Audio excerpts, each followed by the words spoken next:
నమస్కారం ABK news కి స్వాగతం. హెడ్లైన్ చూద్దాం.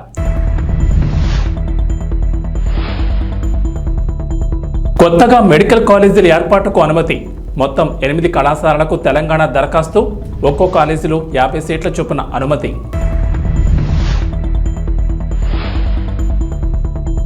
తెలంగాణలో కొత్త రేషన్ కార్డుల జారీకి కేబినెట్ సబ్ కమిటీ. ఓఆర్ఆర్ వరకు జీహెచ్ఎంసీ విస్తరణకు cabinet sub committee. Job calendar, skill యూనివర్సిటీకి మంత్రివర్గం ఆమోదం.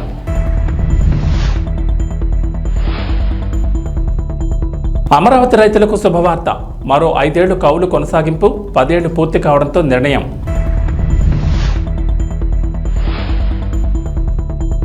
ఆంధ్రప్రదేశ్లో వరుసగా 2వ నెల కూడా రికార్డ్ బ్రేక్. ఒక్క రోజులోనే దాదాపుగా 98% పింఛన్లు పంపిణీ. సచివాలయ ఉద్యోగులతో విజయవంతంగా పంపిణీ. తెలంగాణలో కొత్తగా మరో 4 మెడికల్ కాలేజీల ఏర్పాటుకు నేషనల్ మెడికల్ కమిషన్ అనుమతులిచ్చింది. ఇందుకు సంబంధించి లెటర్ ఆఫ్ పర్మిషన్ ను బుధవారం ఉత్తర్వులు జారీ చేసింది. మొత్తం 8 వైద్య కళాశాలల కోసం రాష్ట్ర ప్రభుత్వం గత ఏడాది దరఖాస్తు చేసింది. ఇందులో ములుగు, నర్సంపేట, గద్వాల, నారాయణపేటలో కళాశాలకు ఎన్ఎంసీ పచ్చజెండా ఊపింది. దీంతో ఈ విద్యా సంవత్సరం నుంచే ప్రవేశాలకు మార్గం సుగమమైంది. ఒక్కో కాలేజీలో 50 సీట్లతో అడ్మిషన్లు చేపట్టేందుకు అనుమతించింది. ఇక యాదాద్రి, భువనగిరి, మహేశ్వరం, కుత్బుల్లాపూర్, మెదక్ మెడికల్ కాలేజీలకు అనుమతులు నిరాకరించింది. ఇటీవల బదిలీలు చేపట్టిన వైద్య ఆరోగ్య శాఖ ఈ 4 కాలేజీల్లో ప్రొఫెసర్లు, అసోసియేట్ ప్రొఫెసర్లు, అసిస్టెంట్ ప్రొఫెసర్ పోస్టులను భర్తీ చేసింది. దీంతో ఈ 4కి కూడా అనుమతులు మరోసారి జాతీయ వైద్య కమిషన్కు లేఖ రాయాలని ప్రభుత్వం నిర్ణయించింది. నిర్దిష్ట గడువులోగా లోపాలను సరిదిద్దుకుని అవసరమైన మౌలిక వసతులు కల్పిస్తామని, అనుమతులు మంజూరు చేయాలని వైద్య ఆరోగ్య శాఖ కార్యదర్శి హామీ పత్రాలను సమర్పించనున్నారు. ప్రస్తుతం తెలంగాణలోని 28 ప్రభుత్వ మెడికల్ కాలేజీల్లో 3,915 ఎంబీబీఎస్ సీట్లు అందుబాటులో ఉన్నాయి. కొత్తగా 4కి అనుమతులు లభించడంతో అదనంగా 200 సీట్లు పెరుగుతాయి. దీంతో మొత్తం సీట్ల సంఖ్య 4,115కు చేరుకోనున్నాయి. హోల్డ్లో ఉంచిన మరో 4కి కూడా అనుమతులు వస్తాయని వైద్యశాఖ నమ్మకం పెట్టుకుంది. రాష్ట్రంలో ప్రైవేట్తో కలిపి మొత్తం 56 వైద్య కాలేజీల్లో 8,515 ఎంబీబీఎస్ సీట్లున్నాయి. తెలంగాణలో ఐపీఎస్ల బదిలీలు కొనసాగుతున్నాయి. తాజాగా పలువురు నాన్ క్యాడర్ ఎస్పీలకు రేవంత్ నేతృత్వంలోని కాంగ్రెస్ ప్రభుత్వం బదిలీ చేసింది. రాష్ట్ర వ్యాప్తంగా మొత్తం 8 మంది ఐపీఎస్లకు స్థానచలనం కలిగించింది. ప్రస్తుతం హైదరాబాద్ నగర మహిళల భద్రతా విభాగం డీసీపీగా ఉన్న దార కవితను సైబర్ క్రైమ్ విభాగానికి డీసీపీగా పంపించింది. Command control room multi agency operation centre SP A రమణారెడ్డిని ఎస్ఓటీ మల్కాజ్గిరి, భువనగిరి, రాచకొండకి డీసీపీగా బదిలీ చేసింది ప్రభుత్వం. వెయిటింగ్లో ఉన్న ఐపీఎస్ అధికారి వెంకటేశ్వర్లకు ఆక్టోపస్ ఎస్పీగా పోస్టింగ్ ఇచ్చింది.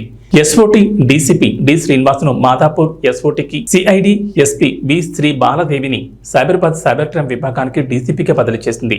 ఇంటెలిజెన్స్ ఎస్పీ జి సునీత్ మోహన్కు స్థానచలనం కలిగించి హైదరాబాద్లోని RBVRR Telangana police academy deputy డైరెక్టర్గా నియమించింది. అలాగే Telangana anti narcotic bureau SP why Sai శేఖర్కు ఇంటెలిజెన్స్ ఎస్పీగా, జగిత్యాల ఏఎస్పీ ఎస్ వినోద్ కుమార్ను ఇంటెలిజెన్స్ ఏఎస్పీగా పంపించింది. ఈ మేరకు బదిలీలకు సంబంధించిన ఉత్తర్వులను తెలంగాణ హోంశాఖ ప్రధాన కార్యదర్శి రవిగుప్తా జారీ చేశారు. ముఖ్యమంత్రి రేవంత్ రెడ్డి అధ్యక్షతన జరిగిన తెలంగాణ కేబినెట్ భేటీలో కీలక నిర్ణయాలకు ఆమోదం తెలిపారు. రాష్ట్రంలో కొత్త రేషన్ కార్డుల జారీకి తెలంగాణ మంత్రివర్గం గ్రీన్ సిగ్నల్ ఇచ్చింది. దీనిపై విధి విధానాల ఖరారుకు కేబినెట్ సబ్ కమిటీని ఏర్పాటు చేస్తూ మంత్రివర్గంలో నిర్ణయం తీసుకున్నారు. రేషన్ కార్డులతో పాటు కొత్తగా ఆరోగ్యశ్రీ కార్డులను జారీ చేసేందుకు కేబినెట్ ఆమోదం తెలిపింది. ధరణి పోర్టల్ పేరును మారుస్తూ తెలంగాణ కేబినెట్ నిర్ణయం తీసుకుంది. ఇక ధరణి స్థానంలో కొత్తగా భూమాత పేరుతో సేవలు అందించనున్నారు. అదేవిధంగా జాబ్ క్యాలెండర్కు తెలంగాణ కేబినెట్ ఆమోదం తెలిపింది. హైదరాబాద్లో ఔటర్ రింగ్ రోడ్ పరిధిలోని గ్రామాలన్నింటినీ గ్రేటర్ హైదరాబాద్ మున్సిపల్ కార్పొరేషన్లో కలిపేందుకు సంబంధించిన అంశంపై కేబినెట్లో ప్రధానంగా చర్చ జరిగింది. నిర్ణయించింది. గతంలో ఏదైతే ఎన్నికల్లో మేము చెప్పిన దాంట్లో భాగంగా తెల్ల రేషన్ కార్డులతో పాటుగా ఆరోగ్యశ్రీ కోసం ఆరోగ్యశ్రీ కార్డులని విడివిడిగా ఇవ్వాలి అనేది ఈ రాష్ట్ర ప్రభుత్వం కేబినెట్ నిర్ణయించింది. దీనికి సబ్ కమిటీలో 3 మంత్రులతో ఒక సబ్ కమిటీ ఏర్పాటు చేయడం జరిగింది.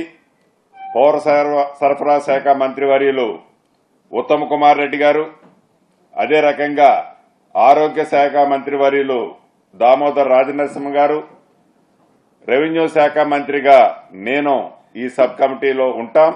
వీలైనంత తొందరలో ఈ సబ్ కమిటీ రిపోర్టు నివేదిక గవర్నమెంట్కి ఇచ్చి ఆ విధి విధానాలు ఫైనల్ చేసి తప్పకుండా అనుకున్న ప్రకారం ప్రతి పేదవాడికి, అర్హులైన ప్రతి పేదవాళ్లకి ఈ రాష్ట్ర ప్రభుత్వం తెల్ల రేషన్ కార్డు, అదే రకంగా ఆరోగ్యశ్రీ కార్డును కూడా ఇవ్వాలని ఈరోజు గౌరవ ముఖ్యమంత్రి రేవంత్ రెడ్డి గారి సమక్షంలో జరిగిన కేబినెట్ లో నిర్ణయం తీసుకోవడం జరిగింది. ఆంధ్రప్రదేశ్ ప్రభుత్వం అమరావతి రైతులకు శుభవార్త చెప్పింది. రాజధాని అమరావతి నిర్మాణానికి భూ సమీకరణలో భూములిచ్చిన రైతులకు సంబంధించి కీలక ప్రకటన చేసింది. భూములిచ్చిన రైతులకు ఎకరానికి ఇస్తున్న వార్షిక కౌలు మరో 5 ఏళ్ల పాటు ప్రభుత్వం చెల్లించాలని నిర్ణయం తీసుకుంది. ఇప్పటి వరకు ఎకరానికి ఎంత కౌలు చెల్లిస్తున్నారో అంతే మొత్తాన్ని రైతులకు ఇస్తారు. టీడీపీ ప్రభుత్వ హయాంలో 10 ఏళ్ల పాటు కౌలు చెల్లించాలన్న గడువు ఒప్పందం ముగిసింది. దీంతో మరో 5 ఏళ్లు పెంచాలని ప్రభుత్వం నిర్ణయించింది. ఈ మేరకు ముఖ్యమంత్రి చంద్రబాబు అధ్యక్షతన సచివాలయంలో ఇవాళ నిర్వహించే CRDA సమావేశంలో నిర్ణయం ప్రకటిస్తారు. ఇదిలా ఉంటే అమరావతిలో నిలిచిన కట్టడాల సామర్థ్యాన్ని అంచనా వేసేందుకు స్పెషల్ టీం వస్తోంది. ఇవాళ ఐఐటీల నుంచి నిపుణులు అమరావతికి వస్తున్నారు. గత టీడీపీ ప్రభుత్వం అమరావతిలో నిర్మాణాలు చేపట్టింది. ఎమ్మెల్యే, ఎమ్మెల్సీ, సచివాలయం, అసెంబ్లీ, హైకోర్టు, మంత్రుల విభాగాధిపతుల బంగ్లాలు, గెజిట్ అధికారులు, ఎన్జీఓలు, 4వ తరగతి ఉద్యోగుల నివాస సముదాయాలకు నిర్మాణాలను మొదలుపెట్టింది. 2019 ఎన్నికల్లో అధికారంలోకి వచ్చిన వైఎస్ఆర్సీపీ ప్రభుత్వం ఆ పనుల్ని నిలిపివేసింది. వైఎస్ఆర్సీపీ ప్రభుత్వంలో తెలుగు అకాడమీ చైర్పర్సన్ గా బాధ్యతలు నిర్వహించిన లక్ష్మీపార్వతికి చంద్రబాబు సర్కార్ షాక్ ఇచ్చింది. ఆమెకు గతంలో కేటాయించిన ఆంధ్ర విశ్వవిద్యాలయం ప్రొఫెసర్షిప్ హోదాను ఉపసంహరించుకున్నారు. ఈ మేరకు Andhra university registrar professor N Kishore Babu ఒక ప్రకటన విడుదల చేశారు. ఆమెకు ఇప్పటి వరకు వర్సిటీ నుంచి వేతనం చెల్లించలేదు. గతంలో ఆమె తెలుగు అకాడమీ చైర్పర్సన్ గా బాధ్యతలు చేపట్టిన సమయంలో యూనివర్సిటీలో PhD విద్యార్థులకు గైడ్ గా నియమించారు. తాజాగా ఈ విధుల నుంచి కూడా తప్పించారు. ఆమె గైడ్ గా ఉన్న PhD విద్యార్థుల్ని వర్సిటీ తెలుగు విభాగంలో మరొక ప్రొఫెసర్ దగ్గరకు మార్పు చేయాలని ఆదేశించారు. గత ప్రభుత్వ హయాంలో లక్ష్మీపార్వతి తెలుగు అకాడమీ చైర్పర్సన్ గా బాధ్యతలు నిర్వహించారు. ఆ సమయంలో ఆమెకు ఆంధ్ర యూనివర్సిటీ ప్రొఫెసర్షిప్ హోదా కట్టబెట్టడంతో పాటుగా PhD విద్యార్థులకు గైడ్ గా నియమించారు. అయితే ఇదంతా నిబంధనలకు విరుద్ధంగా జరిగిందనే విమర్శలు వచ్చాయి. అర్హత లేకున్నా లక్ష్మీపార్వతి నియామకం జరిగిందని అప్పట్లోనే ఆరోపణలు వచ్చాయి. తెలుగు ప్రొఫెసర్ హోదాలో లక్ష్మీపార్వతిని PhD విద్యార్థులకు గైడ్ గా నియమించారు. అప్పట్లోనే ఈ అంశం హైలైట్ అయింది. తాజాగా కూటమి ప్రభుత్వం అధికారంలోకి రావడంతో ఆమెను ఆ పదవి నుంచి తప్పించారు. ఆంధ్రప్రదేశ్లో ఇటీవల భారీ వర్షాలు, వరదలు ముంచెత్తాయి. ముఖ్యంగా గోదావరి నదీ పరివాహక ప్రాంతాన్ని వరద చుట్టుముట్టింది. దీంతో ఇళ్లు విడిచి పునరావాస కేంద్రాలకు చేరిన కుటుంబాలను ఆదుకునేందుకు ప్రభుత్వం ముందుకొచ్చింది. ఇటీవల 3,000 రూపాయల చొప్పున ఆర్థిక సహాయం అందించాలని రాష్ట్ర ప్రభుత్వం నిర్ణయించిన సంగతి తెలిసిందే. ఈ నిర్ణయం ప్రకారం గురువారం ఉత్తర్వులు జారీ చేశారు. గత ప్రభుత్వంలో వరదల సమయంలో ఒక్కో కుటుంబానికి 2,000 చొప్పున ఇవ్వగా కూటమి ప్రభుత్వం దీన్ని 3,000కు పెంచింది. వరద ప్రభావిత ప్రాంతాల్లోని కుటుంబాలకు 25 కిలోల బియ్యం, కిలో చొప్పున కందిపప్పు, పామోలిన్, ఉల్లిగడ్డలు, ఆలుగడ్డల పంపిణీ కూడా ఉత్తర్వులు ఇచ్చారు. జిల్లాల వారీగా చూస్తే అల్లూరు సీతారామరాజు జిల్లాలో ప్రత్యేక ఆర్థిక సాయం, నిత్యావసరాల సరఫరాకు 15.29 కోట్ల విడుదలకు గ్రీన్ సిగ్నల్ ఇచ్చారు. ప్రకాశం, నెల్లూరు, అనంతపురం, శ్రీ సత్యసాయి, కర్నూలు, నంద్యాల జిల్లాల్లోని 14 పట్టణాల్లో త్రాగునీటి సరఫరాకు 14.84 కోట్లు విడుదల చేశారు. భారీ వర్షాలు, వరద ప్రభావిత 8 జిల్లాల్లో ఆహారం, పాలు, వైద్య సేవలు, త్రాగునీటి సరఫరా, పారిశుద్ధ్య చర్యల కోసం 26.50 కోట్లను ప్రభుత్వం మంజూరు చేసింది. 2023 ఖరీఫ్ పంట నష్టం, డిసెంబర్లో తుఫాన్ నష్టానికి సంబంధించి 442 కోట్లు, 847.22 కోట్ల చొప్పున విడుదల చేస్తూ గెజిట్ జారీ అయింది. ఆంధ్రప్రదేశ్లో చంద్రబాబు సర్కార్ సరికొత్త రికార్డు నమోదు చేసింది. రాష్ట్ర చరిత్రలో తొలిసారి ఈ రికార్డును అందుకున్నారు. ఎన్టీఆర్ భరోసా పథకం కింద పింఛన్లను వరుసగా 2వ నెలలో కూడా ముఖ్యమంత్రి చంద్రబాబు నుంచి మంత్రులు, ఎమ్మెల్యేలు, ఎమ్మెల్సీలు, ఇతర ప్రజాప్రతినిధులు లబ్ధిదారుల ఇళ్లకు వెళ్లి పింఛన్లు పంపిణీ చేశారు. గురువారం తెల్లవారుజామున 5 గంటలకే పంపిణీ ప్రారంభించగా వరుసగా 2వ నెల సచివాలయ ఉద్యోగులతో పింఛన్ల పంపిణీ చేపట్టారు. ఆంధ్రప్రదేశ్లో ఒక్క రోజులోనే 97.50% మంది లబ్ధిదారులకు పింఛన్లు పంపిణీ చేశారు. గత నెలతో పోలిస్తే ఇది సరికొత్త రికార్డు. ఇక ఆగస్టులో మొత్తం 64.82 లక్షల మందికి పింఛన్లు అందించేందుకు గాను 2,737 కోట్లను రాష్ట్ర ప్రభుత్వం విడుదల చేసింది. గురువారం రాత్రి 9 గంటల సమయానికి 63.18 లక్షల మందికి నగదు అందించారు. ముఖ్యమంత్రి చంద్రబాబు శ్రీ సత్యసాయి జిల్లా మడకసిర నియోజకవర్గంలోని గుండుమనలోని BC/SC కాలనీలో పర్యటించారు. ముందుగా వితంతు ఓబుళమ్మ, వృద్ధుడు రామన్న ఇంటికి వెళ్లి వాళ్ళిద్దరికీ పింఛన్ను స్వయంగా అందజేశారు. SC/ST వర్గీకరణపై సుప్రీంకోర్టు సంచలన తీర్పు ఇచ్చినందుకు SC/ST వర్గీకరణ సమర్థనీయమని, ఎస్టీలు చాలా వెనుకబడిన వర్గాలుగా ఉన్నట్లు ఆధారాలున్నాయని చెప్పడం చాలా సంతోషమని డోన్ కాంగ్రెస్ పార్టీ సీనియర్ నాయకులు డాక్టర్ గార్లపాటి మద్దులెట్టి స్వామి హర్షం వ్యక్తం చేశారు. ఈ సందర్భంగా మాట్లాడుతూ విద్యా ఉద్యోగాల్లో రిజర్వేషన్ల వర్గీకరణ ఆవశ్యకత ఉందని సుప్రీంకోర్టు అభిప్రాయపడిందని, కొన్ని కులాల్లో వర్గీకరణ చేసే వెసులుబాటు రాష్ట్రాలకు ఉండాలని, SC వర్గీకరణపై చారిత్రాత్మక తీర్పు వెలువరించడం, విద్యా ఉద్యోగాల్లో రిజర్వేషన్ల కోసం SC/ST వర్గీకరణ అవసరమని చీఫ్ జస్టిస్ చంద్రచూడ్ నేతృత్వంలోని 7 సభ్యుల ధర్మాసనం 6:1 నిష్పత్తితో తీర్పు వెలువరించడం చాలా సంతోషమని అన్నారు. నమస్కారం. ఈరోజు SC వర్గీకరణ పైన సుప్రీంకోర్టు ధర్మాసనం 7 సభ్యుల ధర్మాసనం తీర్పు రాష్ట్రాలకు SC వర్గీకరణ చేసుకోవచ్చు అని చెప్పేసి ఒక అత్యున్నతమైనటువంటి తీర్పునివ్వడం ఎంతో సంతోషం.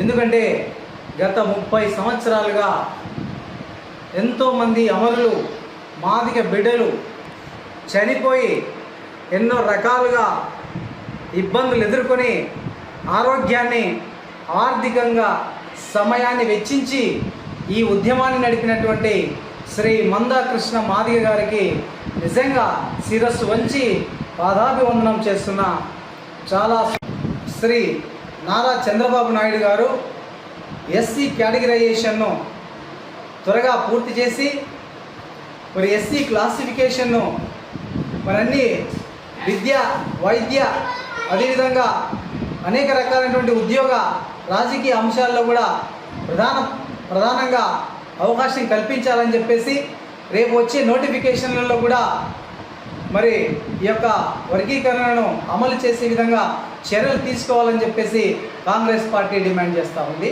నా పేరు doctor Garlapati Maddireddy, Dhone Congress party senior నాయకులు.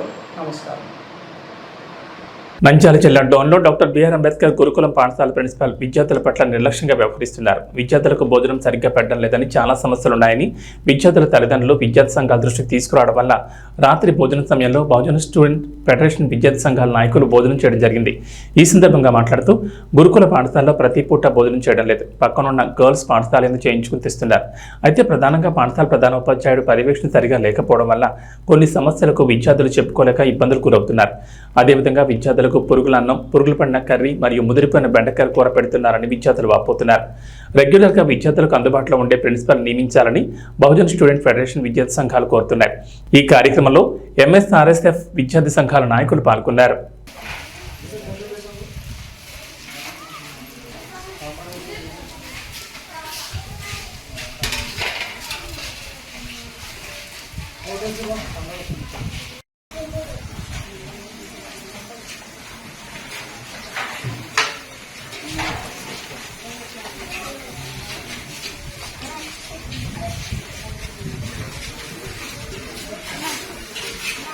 అన్నం ఎవరు పెడతారు బాబు? పెట్టండి అన్నం.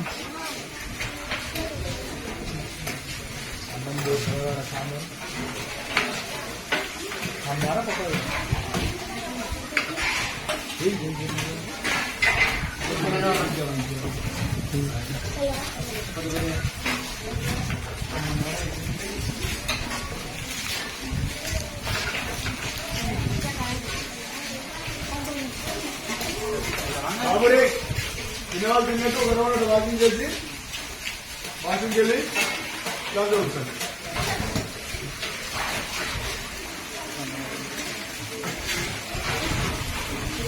ఇవన్నీ చెప్తున్నారు కదా అప్పటి నుంచి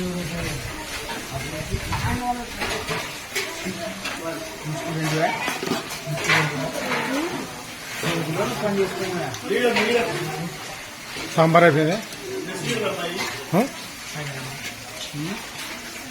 సాంబార్ అయిపోయింది. మరి ఇక్కడ పెడితే కదా పిల్లలు వేసుకునేది, ఆవిడ కింద పెడితే ఎట్లా? కారాలంటే తీసి పెడితే ఎట్లా? ఎక్కువ చేసుకోవాలా?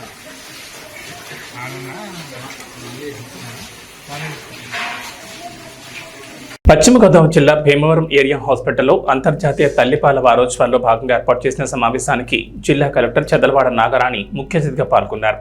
ఈ సందర్భంగా జరిగిన సభలో జిల్లా కలెక్టర్ మాట్లాడుతూ పుట్టిన బిడ్డకు తల్లిపాలు పడితే బిడ్డతో పాటు తల్లి కూడా ఆరోగ్యంగా ఉంటుందని అన్నారు. అమృతంలో పనిచేసే తల్లిపాలు కనీసం 6 మాసాల వరకు బిడ్డకు అందజేయాలని ఆమె అన్నారు. తల్లి పిల్లను కని పెంచి సమాజానికి ఉపయోగపడేలా తీర్చిదిద్దడంలో తల్లి పాత్ర అద్భుతమైందన్నారు. అటువంటి తల్లులు బిడ్డలకు పాలివ్వడంలో అపోహలు తొలగి పుట్టిన గంటలో పాలివ్వడం వల్ల బిడ్డకు తల్లికి కలిగే ప్రయోజనాల గురించి అవగాహన చేసుకోవాలన్నారు. పుట్టిన బిడ్డకు గంటలోపే తల్లిపాలు ఇవ్వాలని సూచించారు. అమృతంలా పనిచేసే తల్లిపాలు బిడ్డకు 6 నెలలు అందిస్తే అవసరమైన పోషకాలు బిడ్డకు అందుతాయని అన్నారు. తల్లిపాలలో ముఖ్యమైన యాంటీబాడీస్ వృద్ధి చెంది బిడ్డలు ఆరోగ్యకరంగా ఉంటారని అన్నారు. తల్లిపాలకు దూరమైన పిల్లలకు నిమోనియా, డయేరియా వంటి వ్యాధులు బారిన పడే అవకాశం ఎక్కువగా ఉంటుందన్నారు. పాలిచ్చే తల్లులు, గర్భిణీ స్త్రీలు ఆరోగ్యంపై శ్రద్ధ పెట్టి ప్రభుత్వం అందిస్తున్న పౌష్టికాహారం తీసుకుని ఆరోగ్యవంతమైన సమాజ నిర్మాణానికి దోహదపడాలని జిల్లా కలెక్టర్ చదలవాడ నాగరాణి కోరారు. ఆగస్టు 1 నుండి 7వ తేదీ వరకు తల్లిపాల వారోత్సవాల సందర్భంగా తల్లిపాల విశిష్టతపై జిల్లాలో ప్రతి గ్రామంలో ప్రతి ఇంటింటికి వెళ్లి 7 రోజుల పాటు వైద్య ఆరోగ్య శాఖ, స్త్రీ శిశు సంక్షేమ శాఖ సమన్వయంతో అవగాహన కల్పించాలన్నారు.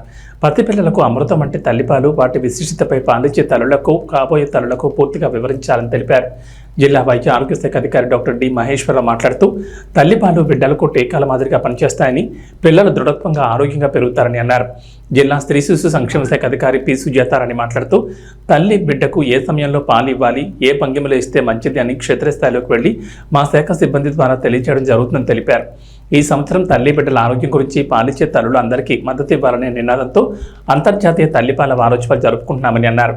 ప్రయాణాల్లో ఉన్నవారికి, పనిచేసే కార్మికులకు జిల్లా కలెక్టర్ ఆదేశాలతో రైల్వే స్టేషన్లోనూ, బస్టాండ్లోనూ ఫీడింగ్ రూమ్లను ఏర్పాటు చేయడం జరుగుతుందని తెలిపారు. గర్భిణీలకు, బాలింతలకు వివిధ రకాల పళ్లను జిల్లా కలెక్టర్ చేతుల మీదుగా అందించారు. తల్లిపాలు అమృతం, డబ్బా పాలు వద్దని ప్రతిజ్ఞ చేయించారు.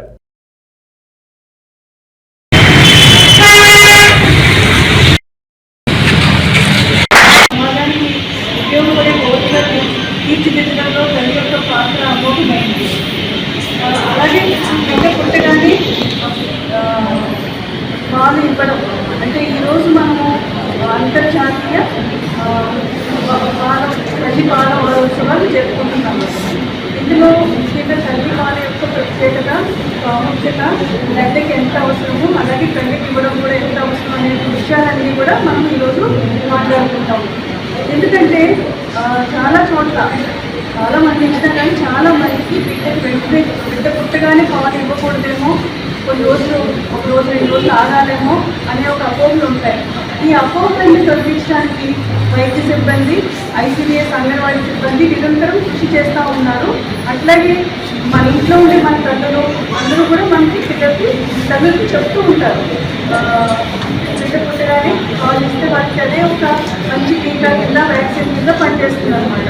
వాళ్ళకి అనారోగ్యం లేకుండా అది ఒక యాంటీబయాటిక్ లాగా డయేరియా, న్యూమోనియా ఇలాంటి కష్టశాస్త్రం వస్తాయి. అదేవిధంగా ఇలాంటి పాలు ఇచ్చే సందర్భాల్లో సమయాల్లో తల్లి కూడా పాలు ఇచ్చిన రోజు తల్లి కూడా వారి యొక్క ఆరోగ్యం చక్కటి శ్రద్ధ పెట్టాలి. ఇలాంటి ప్రభుత్వం నుంచి కూడా మంచి పోషకాహారం అంతా కూడా మనకి యాక్సిడెంట్ ద్వారా వారి పాలు, గుడ్డు అందిస్తారు. అంటే బిడ్డకు పాలు ఉండాలి. వారు కూడా పోషకాహారాలు, గుడ్డు, మాంసం ఇచ్చేసి ఖర్చు చేస్తున్నారని చాలామంది ఆహారం సరిగ్గా తీసుకుంటాం. అలా కాకుండా మంచి పౌష్టికాహారం తీసుకుంటూ ఉండాలి. అలాగే వీటికి సరిపడిన పాలు వెంటనే ఇచ్చుకుని అవసరానికి 6 నెలల వరకు నిశ్శబ్దంగా ఉంటుంది. కింద పడిపోతాయి, అవి ఇస్తూ ఉండాలి. వీటికి తల్లికి కూడా శ్రీరామ రక్ష కింద పనిచేస్తూ ఉంటుంది. అయితే చేసిన అందరికీ కూడా నా యొక్క నమస్కారం తెలియజేసుకుంటూ మొదటి నుంచి 1వ తారీఖు నుంచి 7వ తారీఖు వరకు జరిగే కార్యక్రమాన్ని medical and health and ICDS department వాళ్ళు ప్రతి ఊరిలోనూ, ప్రతి గ్రామంలోనూ, ప్రతి ఇంటిలో ఉండే తల్లికి ఈ విషయాలన్నీ తెలియని తల్లికి, కాబోయే తల్లికి కూడా ఈ విషయాలు తెలిసే విధంగా ముందుకు తీసుకెళ్ళాలని.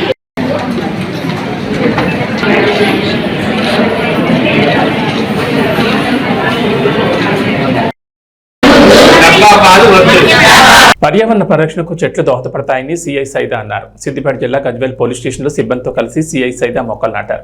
ఈ సందర్భంగా మాట్లాడుతూ ప్రతి ఒక్కరూ మొక్కలు నాటి వాటిని పరిరక్షించాల్సిన బాధ్యత ప్రతి ఒక్కరిపై ఉందన్నారు. వన మహోత్సవంలో భాగంగా పోలీస్ స్టేషన్ ప్రాంగణంలో మొక్కలు నాటడం జరిగిందని అన్నారు. పర్యావరణ పరిరక్షణకు చెట్లు దోహదపడతాయన్నారు. నేడు నాటిన మొక్కలు రేపటి వృక్షాలుగా మారి సమాజానికి మేలు కలిగే విధంగా చేస్తాయని, చెట్లు అమ్మ వంటివని, చెట్లను ప్రతి ఒక్కరూ పరిరక్షించాలని అన్నారు. ఈ కార్యక్రమంలో ఎస్ఐలు శంకర్, యాదగిరెడ్డి, ఏఎస్ఐ పాండరి, పీసీ స్వామిగౌడ్, అమర్, భవానీ, స్వాతి, శ్రీలత తదితరులు పాల్గొన్నారు.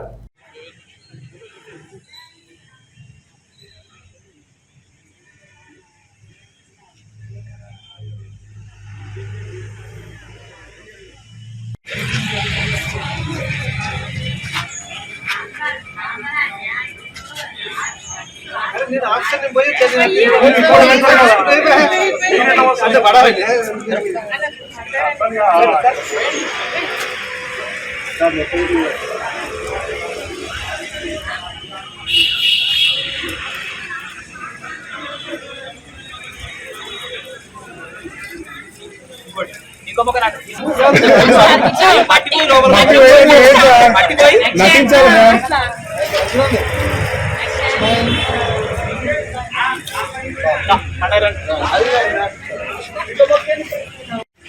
గజ్వేల్ మండలంలో ఉన్నటువంటి ప్రజలందరికీ మా యొక్క పోలీస్ వారి విజ్ఞప్తి.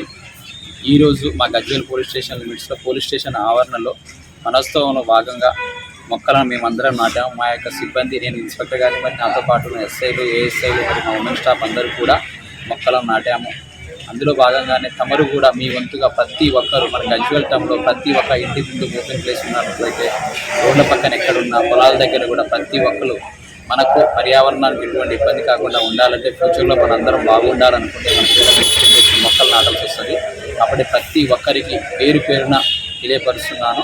కంపల్సరీ అందరూ కూడా మొక్కలు నాటవలసిందిగా మా యొక్క విజ్ఞప్తి. ప్రస్తుతం సమాజంలో పిల్లలపై కూడా ఎన్నో అఘాయిత్యాలు జరుగుతున్నాయి. ఆడ మగ అనే తేడా లేకుండా పిల్లలపై కూడా కొంతమంది నీచులు లైంగిక దాడి చేస్తున్నారు. దీనిపై సింగర్ చిన్మయ్ సోషల్ మీడియాలో గట్టిగానే పోరాటం చేస్తోంది. అయితే ఇటీవల తన భర్త రాహుల్ రవీంద్రన్ బిడ్డకి మధ్య జరిగిన ఓ ఇన్సిడెంట్ గురించి చిన్మయ్ సోషల్ మీడియాలో పోస్ట్ చేయడం పెద్ద దుమారం రేపింది. దీంతో చిన్మయ్పై చాలా మంది ట్రోల్ చేస్తున్నారు. తండ్రి కూతుల బంధాన్ని కూడా ఇంత నీచంగా చూస్తావా అంటూ చిన్మయ్పై ఫైర్ అవుతున్నారు. మరోవైపు చిన్మయ్ మాత్రం తన వాదనను బలంగా వినిపిస్తూ పలువురు బాధితుల పోస్టులను షేర్ చేస్తున్నారు. ఇక తాజాగా ఈ వివాదంపై ప్రముఖ సైకియాట్రిస్ట్ మిరియాల శ్రీకాంత్ తన అభిప్రాయాన్ని, విశ్లేషణను సోషల్ మీడియాలో షేర్ చేశారు. స్పర్శ, దీనిపై గత వారం రోజులుగా జరుగుతున్న దుమారం నేను చూస్తున్నాను. పిల్లల శారీరక మానసిక వికాసానికి కరచాలనం, కౌకలింతలు, మర్దన, స్పర్శతో కూడిన ఆటలు, కబడ్డీ వంటివి, కితకితలు, అభినందనతో కూడిన వీపు చరచడం ఇవన్నీ అవసరం. అవి తప్పు కూడా కాదు. అయితే పిల్లలు కొన్నిసార్లు కొన్ని రకాల స్పర్శల్ని వద్దనుకుంటారు. దాన్ని తల తిప్పడం ద్వారా, చేత్తో తొయ్యడం ద్వారా, వద్దని చెప్పడం ద్వారా తెలియజేస్తారు. దాన్ని మనం గౌరవించాలి. కానీ అలా అని అది ఎప్పటికీ ఇష్టం కాదని కాదు. మళ్ళీ ప్రయత్నించవచ్చు. ఇక పిల్లలకి పళ్ళు తోమడం, స్నానం చేయడం, బట్టలు మార్చడం వంటివి వాళ్ళు వద్దన్నా చేస్తాం. కానీ అవి చేసే ముందు నేను ఇది చేస్తున్నానని చెప్పడం, సబ్బు వాళ్ళనే రాసుకోమనడం, బట్టలు ఎంచుకోమనడం ద్వారా వాళ్ళకి ఆసక్తిని కలిగించవచ్చు. కానీ కొన్నిసార్లు పిల్లలు బాగా చిరాగ్గా ఉన్నప్పుడు వాళ్ళని ఏ పనికి బలవంతం చేయకూడదు. ఒక 2 నిమిషాలు ఆగి వాళ్ళు కుదురుపడ్డాక ప్రయత్నించవచ్చు అంటూ శ్రీకాంత్ చెప్పారు. పిల్లలకి ముందుగానే 3 ఏళ్ల వయసులో ఉన్నప్పుడే ఎక్కడెక్కడ ముట్టకూడని ప్రదేశాలు అన్నది ఒక బొమ్మ ద్వారా చెప్పొచ్చు. పెదాలపై ముద్దు, ఛాతీ, పిరుతులు, తొడలి లోపలి భాగం, జననేంద్రియాలు ముట్టడం నిషిద్ధమని ముందుగానే చెప్పాలి. స్నానం చేసేటప్పుడు, శుభ్రపరిచేటప్పుడు, వైద్యుడు పరీక్షించేటప్పుడు తప్ప ఇంకెప్పుడు ఏ సందర్భంలోనూ అక్కడ ముట్టాల్సిన అవసరం లేదు. ముఖ్యంగా ఆట పట్టించడానికి అన్నట్లుగా తల్లిదండ్రులే కాదు, ఇంకెవరు కూడా జననేంద్రియాలు ముట్టకూడదు. అపరిచితుల బొడిలో కూర్చోబెట్టుకోవడం, వాళ్ల బుగ్గలకు వెళ్ళడం, భుజాలు పిసకడం వంటివి మంచిది కాదు అంటూ క్లారిటీ ఇచ్చారు. ఒలింపిక్స్ క్రీడలు జరుగుతున్న ప్యారిస్ నగరంలో ఇప్పుడు ఇండియా హౌస్ ప్రత్యేక ఆకర్షణగా నిలుస్తోంది. భారత అథ్లెట్లకు భారతీయ వంటకాలను అందించడం, సన్నద్ధత కోసం ఏర్పాటు చేసిన ఇండియా హౌస్ విదేశీ ఆటగాళ్లను అమితంగా ఆకర్షిస్తోంది. విశ్వ క్రీడల్లో పాల్గొనేందుకు వివిధ దేశాల నుంచి వచ్చిన క్రీడాకారులు మన ఇండియా హౌస్లో భారతీయ రుచులను ఆస్వాదించడమే కాకుండా యోగా చేస్తూ, బాలీవుడ్ పాటలకు డాన్స్ చేస్తూ ఆహ్లాదం పొందుతున్నారు. ఒత్తిడిని దూరం చేసుకుంటున్నారు. ఆసియాలోని అత్యంత ధనవంతుడైన రిలయన్స్ ఇండస్ట్రీస్ అధినేత ముఖేష్ అంబానీ సతీమణి నీతా అంబానీ ఈ ఇండియా హౌస్ను ఏర్పాటు చేశారు. ప్రస్తుతం ఆమె ఇంటర్నేషనల్ ఒలింపిక్స్ కమిటీ సభ్యురాలుగా కొనసాగుతున్న సంగతి తెలిసిందే. భారతీయ సంస్కృతి సంప్రదాయాలకు ప్రతీకగా ఇండియా హౌస్ను ఏర్పాటు చేశామని నీతా అంబానీ తెలిపారు. ఇక్కడ కాశ్మీర్, బనారస్ నుంచి తీసుకొచ్చిన కళాకృతులు, హస్తకళలు, భారత సంప్రదాయ ఆభరణాలను ప్రదర్శనకు ఉంచారు. విదేశీ అథ్లెట్లు, పర్యాటకులను ఇవి విశేషంగా ఆకట్టుకుంటున్నాయి. కళాకారుల నృత్యాలకు కాలు కదిపి డాన్స్ చేస్తున్నారు. ప్యారిస్ ఒలింపిక్స్ ప్రారంభమైన మరుసటి రోజే లా విల్లెట్ ప్రాంతంలో ఇండియా హౌస్ను ప్రారంభించారు. ఇండియన్ ఒలింపిక్స్ అసోసియేషన్ అధ్యక్షురాలు PT Usha, BCCI secretary Jay Shah, Olympics స్వర్ణ పతాక విజేత అభినవ్ బింద్రాతో పాటు పలువురు ప్రముఖులు ఈ ప్రారంభోత్సవానికి హాజరయ్యారు. ఆగస్టు 11 వరకు ఇండియా హౌస్ను సందర్శకులు వీక్షించవచ్చు. ఏబీ బులెటిన్ విశేషాలు. నమస్కారం.